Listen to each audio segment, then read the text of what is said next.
جو لوگ قرض میں ڈوبے ہوئے ہیں اور قرض اتنا ہے کہ سر کے بالوں سے زیادہ، اسباب ہے ہی نہیں، وہ ساری رات بے قراری میں گزارتا ہے، مشکل میں گزارتا ہے کہ یا اللہ کہاں سے کماؤں اور کہاں سے لاؤں، یہ قرض میں کیسے لوٹاؤں۔ تو ان لوگوں کو میں یہ حدیث پاک صلی اللہ علیہ وسلم پیغام تحفے کے طور پر سناتا ہوں۔ ایک دفعہ میرے آقا صلی اللہ علیہ وسلم مسجد نبوی میں تشریف لائے تو دیکھا کہ ایک صحابی ہے مسجد نبوی کے اندر بیٹھے ہیں۔ تو آقا صلی اللہ علیہ وسلم حیران ہو گئے کہ نماز کا وقت بھی نہیں ہے تو میرا یہ صحابی، میرا کلمہ پڑھنے والا مسجد نبوی میں کیا کرتے ہیں۔ تو آقا صلی اللہ علیہ وسلم نے پوچھا، اے ابی امامہ،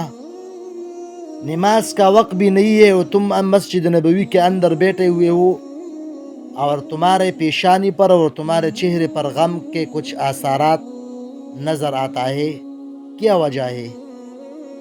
اب جب پوچھنے والا آقا صلی اللہ علیہ وسلم ہو اور بتانے والے کے دل میں یہ بات بھی ہو کہ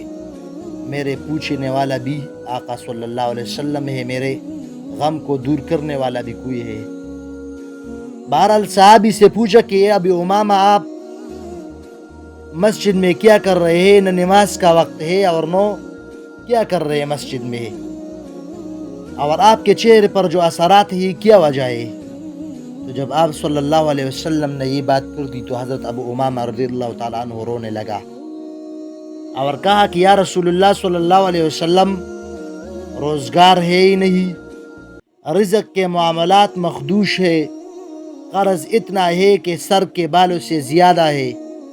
غم اتنا ہے کہ رات کو سونے نہیں دیتا، اور ہر طرف سے میرے لیے خیر کے دروازے بند ہیں اور ہر طرف وہ شر کے دروازے میرے لیے کھل گئے اور پریشانی کے دروازے اور گلی میرے لیے کھل گئے۔ تو میں مسجد نبوی میں آیا کہ شاید میرا دکھ اللہ تعالیٰ یہاں ختم کرے۔ تو آپ صلی اللہ علیہ وسلم نے فرمایا، ابو امامہ، جب ہم نے تیرے احوال پوچھ لیے تو اب اس کا حل بھی میں بتاؤں گا، اور آپ کے تمام پریشانیوں کا حل بھی میں تجھ کو بتاؤں گا۔ پھر آقا صلی اللہ علیہ وسلم نے فرمایا کہ اے ابو امامہ، کیا میں تجھے ایسا کلمات نہ بتا دوں کہ اگر تو ان کو پڑھ لے گا تو اللہ تعالیٰ اس کلمات کی وجہ سے اگر آپ کا قرض زمین اور آسمان کے برابر ہو تب بھی اللہ تعالیٰ ان کلمات کی وجہ سے آپ کی قرض کو ختم کرے گا۔ تو حضرت ابو امامہ رضی اللہ تعالیٰ عنہ نے عرض کیا، یا رسول اللہ صلی اللہ علیہ وسلم، ضرور بتائے وہ کلمات کون سے کہ اللہ تعالیٰ میرا قرض اس کی وجہ سے ختم فرمائے گا۔ تو آقا صلی اللہ علیہ وسلم نے فرمایا، ابو امامہ، آپ صبح اور شام یہ کلمات پڑھا کرو۔ وہ کلمات یہ ہے، اللہم انی اعوذ بک من الہم والحزن واعوذ بک من العجز والکسل واعوذ بک من الجبن والبخل واعوذ بک من غلبۃ الدین وقہر الرجال۔ اللہم انی اعوذ بک من الہم والحزن واعوذ بک من العجز والکسل واعوذ بک من الجبن والبخل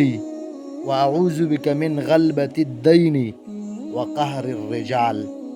یہ کلمات دعا کے ہیں۔ اے ابی امامہ، جب آپ ان کلمات کو ہر روز صبح اور شام پڑھا کریں گے تو اللہ تعالیٰ ان کلمات کی وجہ سے آپ کے قرض کے ادائیگی کے لیے اسباب برابر کریں گے اور اللہ تعالیٰ آپ کے قرض کے بندوبست کر لے گا۔ یہ صحابی کہتے کہ مجھے اللہ تعالیٰ کی ذات کی قسم، جب آپ صلی اللہ علیہ وسلم نے مجھے یہ کلمات بتا دیے تو چند دن نہیں گزرے تھے کہ میرے وہ سارے قرض وہ ختم ہو گئے اور مجھ پر اللہ تعالیٰ نے سارے خیر کے دروازے کھول دیے۔ پہلے تو یہ تھا کہ میں قرض کی وجہ سے اتنا پریشان تھا کہ مجھے رات کو نیند نہیں آ رہی تھی۔ اب جب آپ صلی اللہ علیہ وسلم نے مجھے یہ کلمات بتا دیے تو ان کلمات کی وجہ سے اللہ رب العزت نے میرے لیے سارے خیر کے دروازے کھل دیے، اب قرض بھی کوئی نہیں ہے، رزق بھی اتنا ہے کہ کوئی پریشانی نہیں ہے۔ تو یہ صحابی کہتے کہ میں نے چند دن یہ وظیفہ کیا اور ان کلمات کی پڑھنے کی وجہ سے اللہ رب العزت نے میرے ان سارے قرض کو اتار دیا۔ پھر چند دن بعد میں آپ صلی اللہ علیہ وسلم کی خدمت میں داخل ہوا اور آپ صلی اللہ علیہ وسلم سے میں نے عرض کیا کہ آقا صلی اللہ علیہ وسلم، آپ نے جو مجھے کلمات بتائے میں نے چند دن وہ کلمات پڑھے، اس کی وجہ سے اللہ رب العزت نے میرے سارے قرض کو اتار دیا، اب مجھ پر کوئی قرض بھی نہیں ہے اور میرے ساتھ رزق کا جو پھیلا پریشانی تھا وہ بھی سارے ختم ہو گئے۔ تو آپ صلی اللہ علیہ وسلم نے فرمایا، اے ابی امامہ، یہ عمل اور یہ کلمات یہ صرف تیرے لیے نہیں ہے، قیامت تک جتنے مسلمان اور جتنے میرے امت کے لوگ، یہ ان سب کے لیے ہے کہ جو لوگ پریشان ہیں قرض کی وجہ سے یا رزق میں مشکلات کی وجہ سے